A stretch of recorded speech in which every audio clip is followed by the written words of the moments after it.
Magandang gabi sa inyo lahat. Dito po pala ako. Papakilala ko si Rainiel. Rainiel. Simula nung nagkaroon ako ng job, parang excited sa buhay kapag nakaano kayo. Nasa part ka ng love. Kasi hindi mo naman nakalain na gano'n masaya, pang-banding mo, kasama mo. Yung tipong hindi ka nawawalan ng saya. Palagi kang active sa kanya. Hindi mo kailangan siyang yung asikasuhin. Kailangan nandiyan palagi kang present sa paningin niya, hindi palagi yung hahanapin ka pa, text ka pa, call ka pa, tatawagin ka. Palagi kang nandyan, parang maano sa loob, yung hindi mo ma-expect na ganun nangyayari sa'yo, kakaroon ng love life sa buhay. Pero naman, pagdating ng mga almost 4 months, ganun, 4 months, 6 months, parang mayroon na kayong parang parang away, hindi kayo nagkakaintindihan, ganun yung sa side part ni sa akin. Kasi binuhos ko lahat ginawa ko sa kanya, inalagaan ko, hindi ko pinabayaan, binigay ko lahat sa kanya, para sa kanya. Kahit mawala na sa akin, basta para sa akin, mapasaya ko lang siya. Hindi ko kailangan ng ako mayroon, siya yung mawawala. Hindi yung sa sarili ko.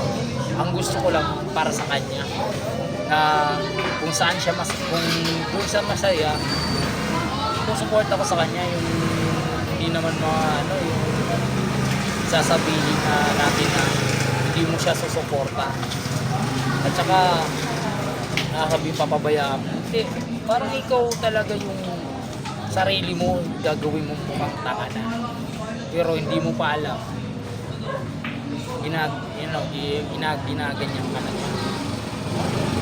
Pero sa part sa akin, oo, masakit naman, masakit gawin naman yun. Pero inisip ko naman sa kapakanan niya, kahit nasasaktan na tayo, okay lang. Kahit na parang minumukha na tayong tanga, okay lang, walang problema. Basta masaya lang siya. Hindi niya na mamalayan, at saka hindi niya na kikita yung effort natin sa kanya, effort ng mga babae. Hindi ko naman nilalahat ng babae, inaano ko lang yung halaga ng isang tao na nagmamahal sa'yo. Kailangan makikita mo din yung effort ng tao nagmamahal sa'yo. Kung hindi mo makikita yun, biglang mawawala, manlalamig yung isang tao na nagmamahal sa'yo. Kailangan bigyan mo ng halaga, kasi kapag hindi mo pagbigyan ng halaga ng isang tao, parang naglalamig na siya, katulad din ng kape. Yung kape, pag pinabayaan mo, hindi mo akalain pagbalik mo malamig na, diba? Hindi mo na pwede siya inumin kasi wala nang init. Ganun din yung relasyon. Sa una, mainit, parang kayo, parang hard na parang excitement sa sarili. Pero may naman sabi pa naman nila may dulo. Pero hindi, ang dulo na yun may panlalamig. Pero sa akin, ayos lang sa akin kahit pinagpalit ako sa iba. Pinakawalan ko naman, hinayaan ko naman, hindi ko na hinabol, hindi ko na in-stock. Kasi alam ko, hindi niya ako mahal. Pumunta siya sa ibang lalaki, tapos marami siyang sinasabi sa akin. Bakit ganun? Masama daw ako para sa kanya.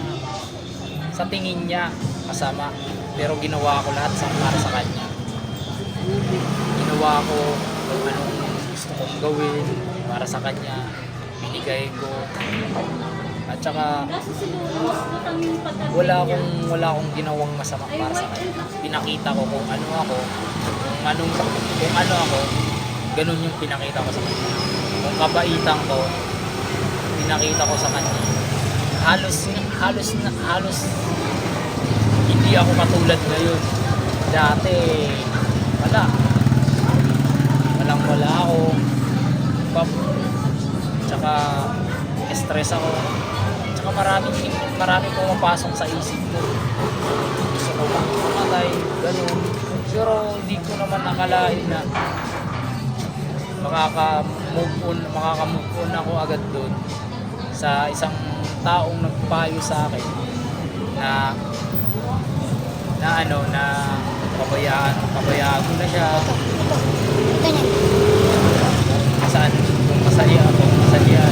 masaya siya doon. Okay lang, pabayaan ko na. Huwag mo nang habulin, huwag mo nang i-stop. Kung ikaw, gusto mong maghanap ng ibang tao para sa'yo,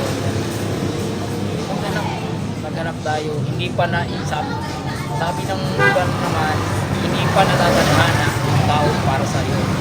Kasi ang darating din yung panahon na darating ang para sa'yo. Huwag mo nang isipin na kailan darating, saan siya makikita. Hindi. Kailangan magantay ka. Kasi ang panahon na nagdedesisyon, hindi tayo. Kasi pwede naman tayo magantay kung ilang taon, kung ilang siglo pa niyan. Pero palaging tatandaan natin magantay. Kasi may darating na tao para sa iyo. At saka magmamahal sa iyo ng totoo. Kasi hindi lang naman hindi naman maganda panlabas. Ang tinitignan ugali, mabait ka, mamahalin ka ng totoo.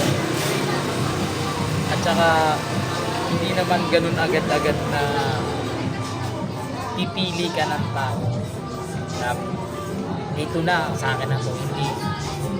May time na darating sa'yo para sa'yo. Huwag mong pilitin na agad-agad na dyan.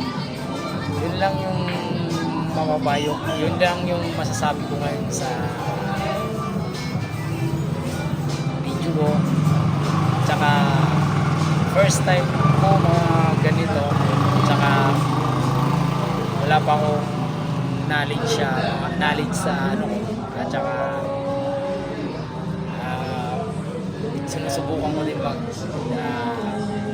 magawa ng panibagong video kung ano pang maganda mga video na ikakatuwa din o makakabigay ng payo o makakabigay ng saya. At saka makikita din ninyo dyan sa YouTube channel ko at Daniel Putuli. Yan yung at danielputuli.com. Yung YouTube channel ko. Yung YouTube channel ko na bago. Yung dati kong YouTube channel nawala. Ngayon bago ko. Tsaka may na-upload na ako kung gusto nyo makita yun. May na-upload na ako dun sa channel ko. Kung magagandang kayo, paki-subscribe na lang. mag-subscribe at saka paki-like. Maraming salamat at saka magandang gabi sa inyo.